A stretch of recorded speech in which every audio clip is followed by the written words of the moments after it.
Hey, welcome to Midweek Conversations with Angelica and Dennis here at River Hills. It's great to have you. Hey, I got this note. Someone handed it to me on Sunday. Invite people to tune in later this week for further conversations between you and Angelica. Okay, so I'm inviting you to join in later this week for further conversations between Angelica and me, all right? Yes. So I'm not sure if that... That's so sweet. Yeah. Wow. Yeah, I guess Nice. in any case. People So, like us. hey, the two of us, together with 8 other people, went down to Belize last week. So if you were looking for this midweek conversation, we were having it, but we were having it down in Belize. With little And- Wi-Fi. Yeah, and we were probably arguing about something at that Yeah. time. So Yeah. whatever. I should probably turn my phone off. Nice. Yeah, we'll see. We'll see if it does it again. But that was fun. And if you watched church this Sunday, we talked about our Belize trip. We did. So you can get the whole breakdown. And you can have a little slideshow. Yeah. See pictures and everything. But the best part of it is that it's not one person doing a monologue Yeah, and definitely spending not. 3 minutes per slide. No. But we had Like a panel. I guess 10 of us, Yeah. right? Talking about our experiences. So it's worth going back and taking a look at. Yes, definitely. But so the stuff that we weren't able to say in church. So what was your favorite deal when we were down there? So wait, before you say that. So Angelica's nickname now is Chappie because she was our chaplain down in Belize, and she did an awesome job in applying some scriptures to what we were doing and leading us in some reflections. That's going to be really annoying. But in any case, hey, if you're watching this, go ahead and ding my phone, and if you know it. That'd be funny. And let's see if it makes it ding here. Right. Oh wait, that's probably, unless No. we're in a time warp. Oh, right, yeah. I had you. You did. I was like, yeah, it's live. Like, we're live. No. Unless we're in the time warp. That's funny. But anyway, Yeah. so Angelica was our chaplain, and she did an awesome job. That was And fun. I look forward to hearing more I had a of whole you binder. in that whole chaplain mode. Yeah, I don't know. I could say, like, there were so many different elements and so many different favorite parts of the trip. But yeah, my favorite part that I got to participate in, that I felt like I had a real hand in, was getting to be the chaplain for it. And Karen came up to me a few months ahead of time, like last year, and she asked me. Karen was our leader. Yeah. And she asked me if I wanted to, and I was like, yeah, that'd be super cool. I never get to use my theological studies degree. So I was like, this would be kind of fun and interesting. So then I got to do that. And I got a plan for that weeks and weeks and weeks ahead of time. And then finally getting to the trip and getting to go through the different studies and everything and hearing everyone's perspectives. And learning all of these people better, because I didn't know everyone in the group really well, you know? It was pretty cool to grow into like a family by the end, kind of like what we were referencing on Sunday. We kind of had an interesting family dynamic by the end, so that was interesting. And I would like to do something like that again. It definitely felt like, oh, this isn't as I don't want to say scary, but it's not as like daunting, you know, Sure. once you're in it. Sure. Yeah. So I talked about this in the second service, but not in the first. I had this kind of foreboding about the trip, and I hadn't signed up yet. And then I was just wrestling with whether or not I should go. And as I look back on it, it was really a spiritual thing. It wasn't just in my mind. I think God was pulling me. I was having these holy moments, and I was digging in my heels. You can call that demonic, if you will. That's kind of my worldview. But it was really weird because I don't normally think like that. I was thinking of all these worst case scenarios and how my family needs me and whatnot. So it was a weird process for me to even get there. Yeah. But once I was there, the overwhelming flood of holy moments just affirmed me in being there and us in being there. Yeah. And to the extent that I want to go again. Yeah. I want to go there again. Yeah, agreed. Because we have those relationships, Yeah. right? If you've never met Angelica before, you have to know this. She is a rock star down in this little village of San Rock Vicente, star. Belize. And she has all of her little teeny bopper followers That's chasing true. after her. I didn't ask for it though, but it just No, happened. she did not. She did not ask for it at all. No. But in fact, she's told me, I don't like kids. Well, like, to be fair, it's just not my gift necessarily. But then they loved me, so I was like, oh my gosh, Yeah, I love them. that was cool. Yeah, that was cool. But kind of what you were saying too, I feel like, yeah, it was the success of it and all the holy moments that happened, I think is a testament to the fact that, you know, this was something you were supposed to do. And I could say I had some of those similar feelings, even though I was excited to go, but there was definitely fears and like all of that. And I think there's like biblical evidence for it being, if you have like a bigger calling, you get like attacked more, or like you'll have bigger opposition, you know, for Right. if like depending on like how important the mission is. You know what I'm saying? Because like look at like Elijah, and he gets to this point and he's like, I'm going to die, and he's like, God, get me out of here, like. And he had this great mission, you know, and he had this great call in his life. And then obviously there's Jesus, who had the hardest like run through. But it's like always harder the greater the calling, you know? Right. So it makes sense. Well, like you said, Jesus with his 40 days in the desert, right? Right, like, and he's it's attacked serious. by Satan Yeah. multiple times. Multiple times. Right. And it's like in this order where it gets like worse and worse and worse. And yeah. So it makes sense. But then it's a little bit like, I don't know, you can flip it, you can see things however you want, but it can be an encouragement to know like, oh my gosh, I'm fighting so hard right now. It must be something good on the other side. All he can do is lie. Like all Satan can do is lie. So you're like, okay, let me look for the truth, and then something good will come out of it type thing. Yeah. I don't know. I got off on a tangent. No, that's what this is all about. We ought to just call this midweek tangents. Yeah, right? Actually. That's a good idea. Because that's what it's about. So did you have a difficult point in the trip? Yeah, but there was different difficulties than I thought I would encounter. Like I thought the difficulties would be, you know, in terms of the projects we were doing. Like, oh, you're gonna like be outside and it's gonna be hot or something. But then more of the difficulties were just figuring out like the relational dynamics of the group. For me personally, it was just Of our own group, or of our own group. of the cross-cultural group? Not even cross-culturally, which was really cool. It was like, honestly, for me, the actual group that we were in, like as our missions group, that was like harder for me to comprehend and like kind of like find my footing on than the actual going to the new country thing. Like that was like, I don't know, God was just having me glide through that, but it was harder. And I think it's just because I was, you know, trying to maintain an open perspective and like keep myself grounded and try to figure out how can I keep everyone else grounded in like the missions aspect and the Jesus aspect. So as chaplain. Yeah, you're yeah. So saying. it was Yeah. like, so then Yeah. all the dynamics were like Right. super bright. They were like, oh my goodness, how do you navigate all of these people? You know, so that was interesting. Yeah. Yeah. Welcome to my world. Yeah, really. Yeah.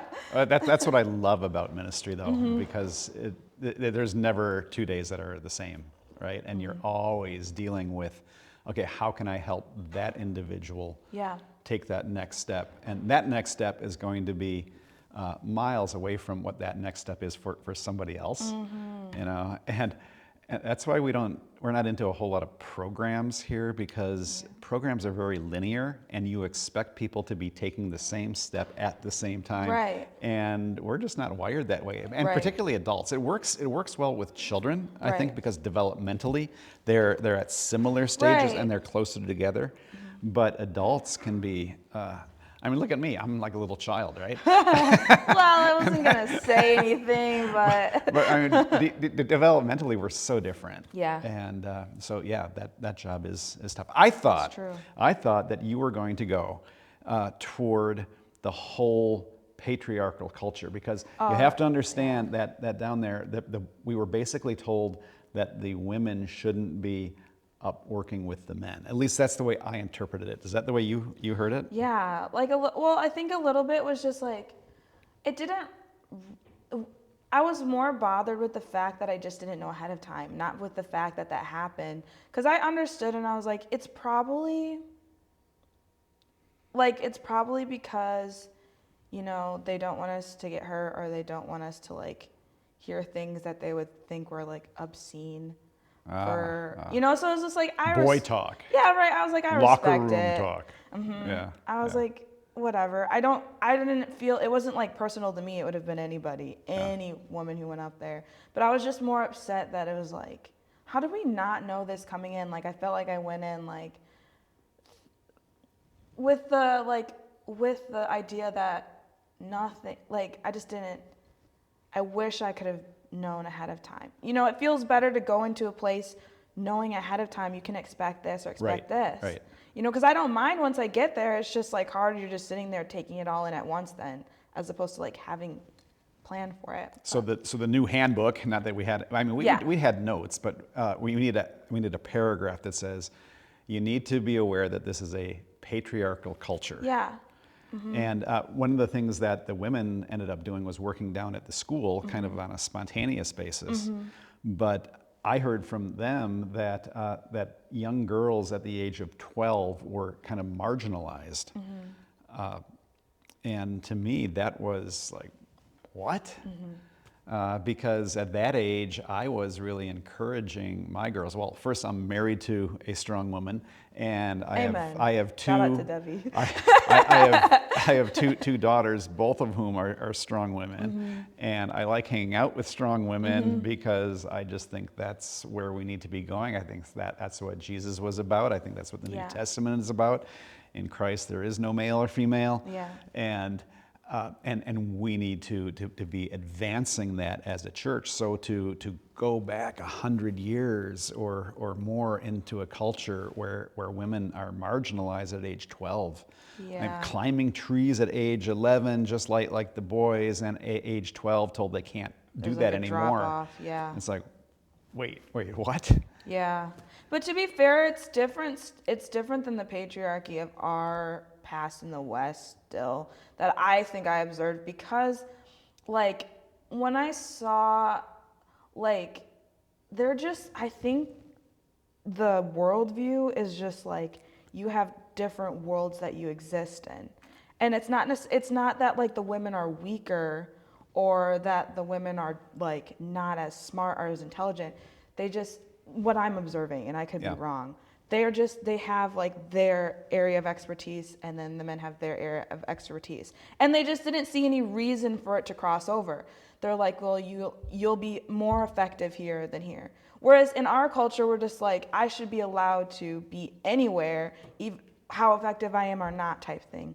Like, we're more of a participation trophy culture, and it has its, like, I understand both perspectives, and but I'm just saying that it felt different than kind of like some patriarchy that we get here, where it's just like in Victorian times, it was like women couldn't read too much, or they think that it was gonna hurt their head, like they would become sick from getting intelligence, whereas women down here, or the society would, because the women are saying we're like they're like, there's nothing weak about any of those women, and the men are not walking around like, sit at my feet. You know what I'm saying? They're working, they're out there, they're taking care of their children, they're walking up the same hills and down the same hills and carrying babies on their back and doing the wash, and cooking everything. It was like, Well, after hearing that the women would get on buses at 3 and 4 in the morning to go to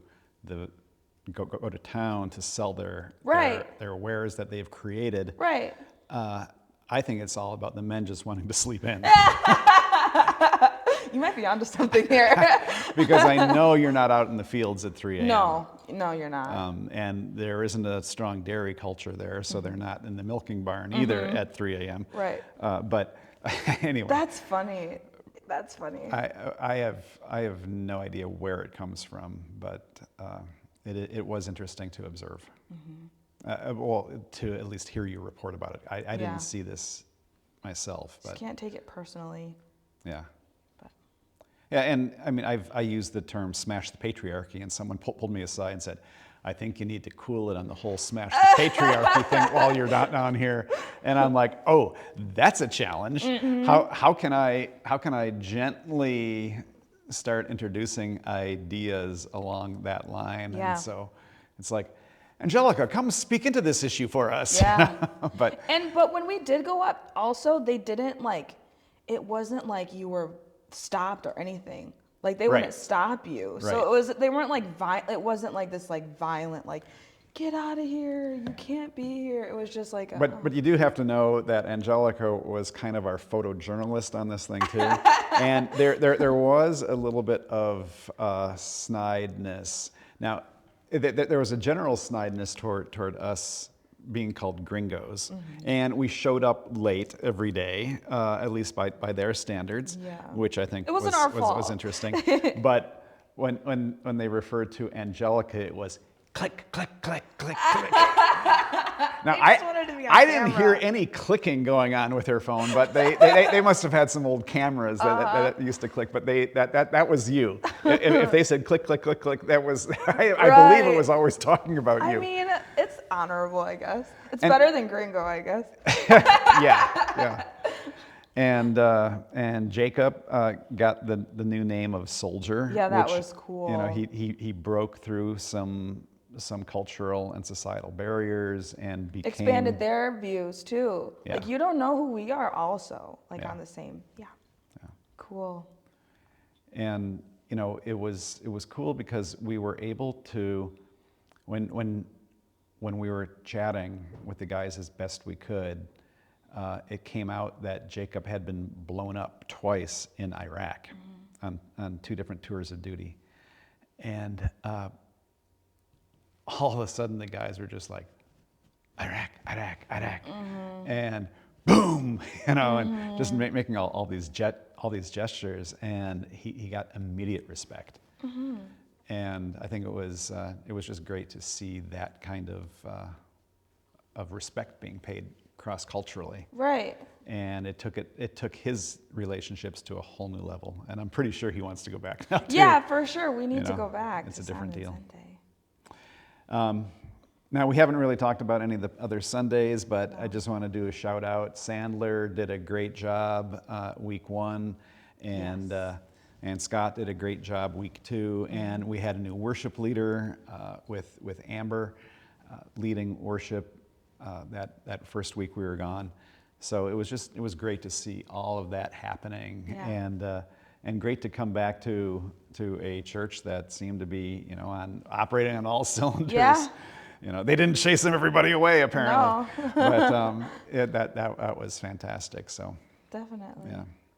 Any other I don't think so. things you'd like to? I think I'll probably go home and take a nap after this. I'm still tired. Yeah, we were commenting just before we got together that we're both kind of struggling with this residual tiredness. We've been back, a week, right? We got back 4 a.m. or 4:30 a.m. That on could also Monday. be the thing, is that it was like a longer than 24 hours awake situation to end it. And then like your whole circadian rhythm is off. Right. And then we went from sunshine to like Wisconsin, and it's like, whoa. Yeah. But there is a process of recovery. You know, it's emotional, coming back from an impoverished area into our own privileged lifestyle, and really we do live in a bubble. Seriously. And we can't take it for granted. And I just want to encourage you, be thankful that when you go into the bathroom, you can turn on that faucet. And there's pressure behind the water. Yeah, there's pressure and there's fresh water. And so, because that's really not the world we just came back from. Nope. And that was one of the things that we've been working to correct. So hey, if you're interested in electrical issues and you have any expertise in solar power, there's a real need for that in San Vicente, yes. And we've documented some of that. And if you are interested in plumbing issues, we're trying to find a way to get the pump and the generator to shut off when there's adequate water pressure and to turn back on when it's not, and getting all that working. But there are so many areas that we can have an impact in this small village of just north of 400 people, right on the Guatemalan border in the southernmost district of Belize. And we'd love to have your input, if not physically, next time we go down there, maybe mentally or financially, and helping us solve some issues before we go. Yeah. Now, one last thing. You were making fun of me for all the dad vibes. Oh my gosh, okay.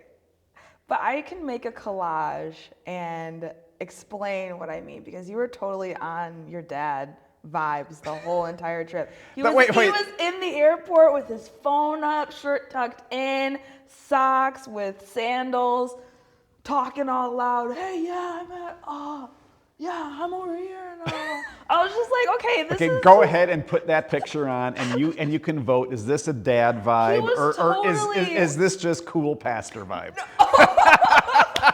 Don't let him I don't know how you. the shirt got tucked in. Okay, that was not my. I do not tuck in my t-shirts. Did someone else tuck it in for you?